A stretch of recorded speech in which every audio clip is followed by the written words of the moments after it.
ससुराल एक मंदिर। ससुराल खराब ही होता है। सास बहू की कभी पट ही नहीं सकती और पूरे ससुराल में सिर्फ पति ही अपना होता है। इस सोच के साथ रमा अपने ससुराल जाती है। बहू ला तेरे जेवर मुझे, मैं संभाल कर रख दूंगी। क्यों? मेरे पापा ने ये बड़ी सी अलमारी दी है, वो क्या अचार डालने के लिए दी है? मैं संभाल लूंगी।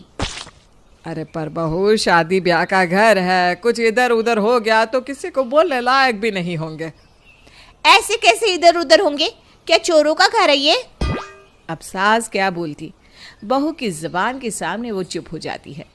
सास बहू के कमरे से बाहर निकल ही रही होती है कि क्या बात है भाभी, बहू ने कुछ कहा क्या? मुंह क्यों बना है?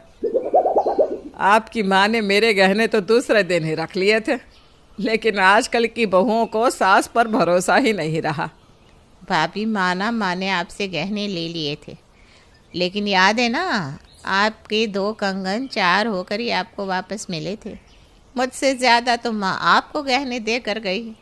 क्योंकि सच्चे मन से घर को लेकर चले थे ना, लेकिन आजकल की तो बहुओं को क्या ही बोलना। तभी पीछे से बहू आ जाती है। क्या कहने से क्या मतलब? अरे माँ जी, आप लोगों को अक्ल नहीं होती थी कि कैसे गहनों को संभाला जाता है, इसलिए सास ले लेती थी। लेकिन हम लोगों के पास एडवांस टेक्नोलॉजी के साथ लॉकर्स भी हैं। ऐसे कैसे किसी को दे दे अपने बाप की गाड़ी कमाई वाले गहने?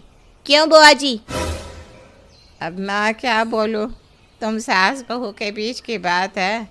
मैं तो 2 दिन बाद अपने घर को चली जाऊंगी, फिर तो गृहस्थी तुम दोनों को ही देखनी है। बहू किचन में जाती है, न जाने क्या खटपट करती है और वापस आ जाती है। क्या बन रहा है बहू? क्या बनना है माँ जी? बस कुछ फ्रूट्स काट रही थी। वो क्या है ना, दिन का खाना मैंने बंद कर दिया है। शादी में बहुत खाना हो गया था, तो अब कुछ दिन सिर्फ फ्रूट्स पर ही रहूँगी। बहू चली जाती है। सास किचन में जाती है तो किचन में कुछ भी बना नहीं था, सिर्फ फ्रूट्स काट कर चली गई और सारी गंदगी ऐसे ही रख कर गई। मैं बात करती हूँ, ऐसे थोड़ी ना चलेगा। अरे रहने दो ना भाभी, नई नई शादी है, क्या ही बोलना। अभी अभी तो गहनों को लेकर किचकिच हुई थी। सास भी समझ जाती है कि रहने ही दो, बहू को क्या ही कहना। 2 रोटी बनानी है और खाकर सो जाना है, क्या ही किसी को इसके लिए क्लेश किया जाए। शाम को सास बेटे को फ़ोन करती है। बेटा राकेश, वक्त से आ जाना। वो क्या है ना, कुल देवी के मंदिर जाना है दर्शन करने। हम लोगों के घर शादी के बाद लड़का लड़की को पूजा करना ज़रूरी होता है। ठीक है माँ, वैसे तो ऑफिस में काम बहुत है, लेकिन तू कहती है तो मैं आ जाता हूँ। बेटा घर आता है। सुबह से कमरे में बंद बहू उछल कर बाहर आ जाती है। आप आ गए? क्या खाएंगी? चाय बना दूं? शाम हो गई है, सर दर्द हो रहा होगा ना आपका? हाँ, चाय तो चाहिए। इनफैक्ट सभी को चाय पीनी होगी। सभी को?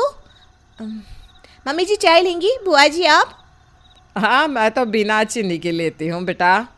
हाँ, थोड़ी सी दे देना। बहू किचन से चाय बनाकर लाती है, वो भी 1 कप। पति को चाय देती है। पास बैठी होती है सास और बुआ, दोनों एक दूसरे का मुंह देख रही थी। वो चाय आप यहाँ पियोगे या कमरे में? वो क्या ना, मैं थोड़ा काम कर रही थी, तो आप कमरे में चलो, वहीं चाय पी लेना, मेरा काम भी होता रहेगा। क्यों? राकेश चाय उठाता है, बीवी के पीछे निकल लेता है। सास को तो बुआ सास ने चुप रहने की बात की थी, लेकिन इस बार तो वो शांत नहीं रह पाती। बहू, हम लोगों के लिए चाय? आप लोगों ने तो मना कर दिया था ना? अरे मैंने कहा था बिना चीनी के, और इसने कहा था थोड़ी सी दे देना। सुना नहीं था क्या बहू? ये सुनकर बहू का चेहरा तमतमा जाता है। कोई बात नहीं, रहने दे, हम खुद ही बना लेंगे। तो जा कमरे में। क्या रहने दे? अब बात शुरू की है तो सुन भी लीजिए। चाय बिना चीनी की चाहिए, तो क्या मैं 2-2 चाय बनाऊंगी? पहले बिना चीनी की, फिर चीनी की। अरे थोड़ी सी चाय क्या होता है? बची नहीं, थोड़ी तो नहीं दी। अब थोड़ी चाय कौन बनाता है अलग से? बहू चली जाती है कमरे में, लेकिन उसके अंदर का गुस्सा खत्म होने का नाम ही नहीं लेता। कमरे में पति से कहती है, देखा,